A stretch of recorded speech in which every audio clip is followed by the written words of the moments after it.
Ford. Good morning to you. Good morning. How are you? I am doing well, and yeah, it's very cool that you call right when Jason is wrapping up your song. That is cool. I'm excited. I think it's like number 11 on the chart right now, and that's, there's been arguments and people going back and forth. They like whose version. I appreciate that. I think Jason did a good job with the song. He's a buddy of mine, and, he didn't steal the song. He asked me could he record it, and I said yes, and I'm excited of what he did with the song. And, if anybody's a fan of mine, I want them to be a fan of that, because that opens up more doors for me. If the more successful that song is, that helps me. Well, absolutely. I mean, you can take the example of Whitney Houston doing Dolly Parton's song, I Will Always Love You. So. Yeah, exactly. Absolutely. All right. Well, so I guess we'll hear that Saturday night when you're here at the Carrington. You will hear that. Yeah, I play that for sure. Absolutely. All right. Well, we look forward to it. Now, I want to get a little bit into your background, because I don't think everybody realizes before you ventured into country music, you actually had a pretty good career as a professional golfer and golf instructor. What made you decide to switch over to country? I didn't switch over. I've always been country. Country's always been who I was. I just at the time when I was trying to do music and golf a lot of years ago, I didn't have a choice. I had to make a decision because the lifestyles are way different. So I can imagine. And at the time, I knew I could pay the bills with golf. And my mom has told me since I was little that God never gives you anything that He doesn't intend for you to use. So I had the ability to do that, and I went and did it for a long time, and it worked out good. But I wanted to give music one more chance, and I'm glad I did, because I'm finally really comfortable in being myself, like being who I want to be. And I don't think all them years ago, what I'm doing right now, I don't think they would have been quite ready for that, a while ago. So, and sometimes they're still not ready for it. But at the same time, I make music for regular old country folks that think like I think, believe in God and family and friends, America, and hard work. And, and I talk about regular, real-life country things.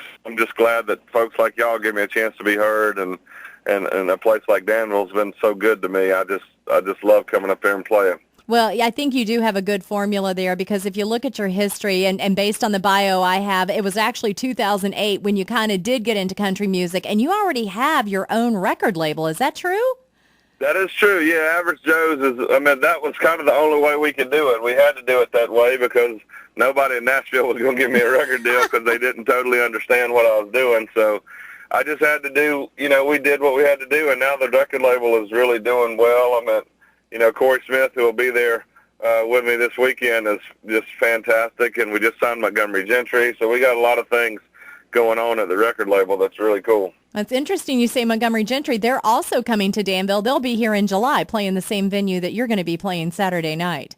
Yeah, those guys are great, and they were good to me when I first got started, and of course I was friends with John Michael, and he helped me along the way, and he introduced me to Eddie and Troy, and it's just neat what's happened now. Eddie and Troy are now on our record label, and John Michael, we're managing him now with our management company, and so it's just a lot of good things, just good regular old folks that think the same way we do, that want to do what we do, which is make the best music you can make and take care of the fans.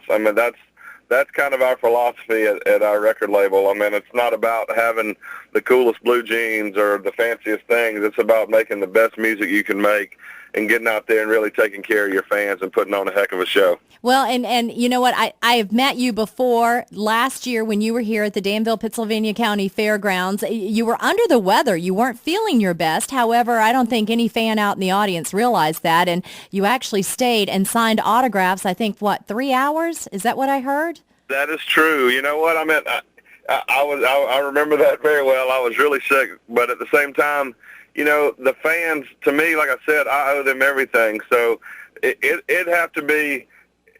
be hard to keep me off a stage. It'd have to be something really severe. They'd probably have to strap me down. If the fans are there, there's something about that I can, like I said, I hope they didn't know, because I can get up there. When they're there, I get up there and give them all I got, and it's just who I am. I can't do it no different. And I love, and staying after the show and signing autographs to me is what it's all about. I think it's important, and I love the fans, and they've been so good to me up there. You guys have in Danville. Virginia's just been awful good to me, so As soon as I saw that new date back on the schedule, I couldn't wait to get. I'm like, man, I can't wait to go back up there. I just love it there. Well, I know Danville's excited to have you, too. In fact, we get calls from all over. People are coming from all over Virginia, North Carolina, even South Carolina. We're getting calls from to come see this show Saturday night. One thing I do remember, too, from that show last fall, you had some dogs with you. You travel with your pups. Are they going to be traveling with you now? No, I had 2 buses out there for a while, and to be honest with you, I ain't no star like Jason Aldean. I can't afford that. I had 2 buses out there, so the dogs were with us then. But no, they're not out. They're not out there now. Just me. Just me. Well, and a lot of your songs mention food too. Are you a cook? I just wonder because I know Zach Brown kind of dabbles in that as well. In fact, that's what he used to do. Yeah, I wouldn't say I cook as good as he can. I make a lot of really good hamburger helper and stuff like that. But I got a few things that I make really good. Zach's a real cook. He cooks up fancy stuff. I can't do. I don't think I can do all that. But I do like to eat. So that's probably the fair reason that I talk about a lot of stuff like that. Like I said, I talk about regular old stuff and.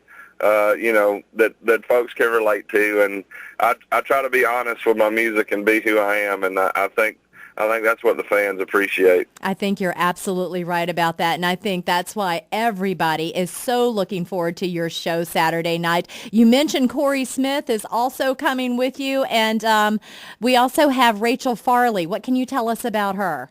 I'm going to tell you what you're going to see. This little girl just turned 16 about a month ago, and what you're going to see is the future of country music. You're going to see a girl that's going to be a superstar. So I suggest you get there early to see her. She is, I'm not even joking when I tell you this, she's unbelievable. One of the most talented people I have ever met in my life. She's 16 years old.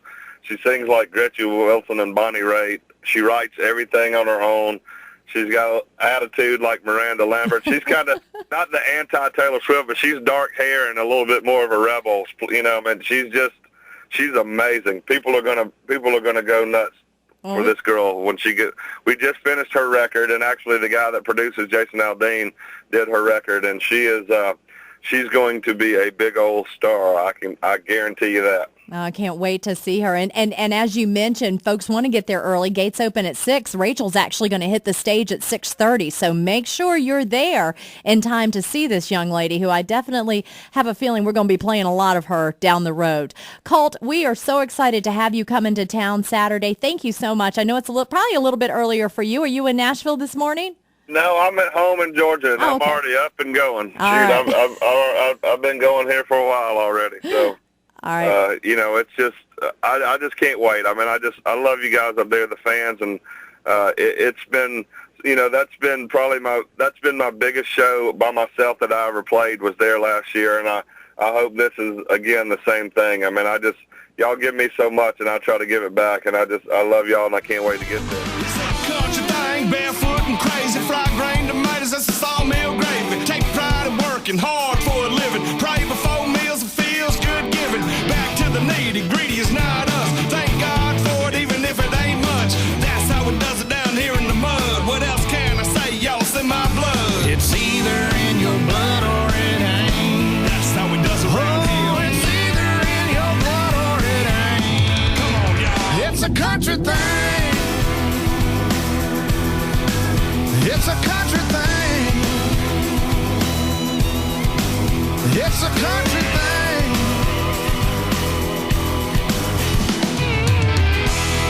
It's just a country thing.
And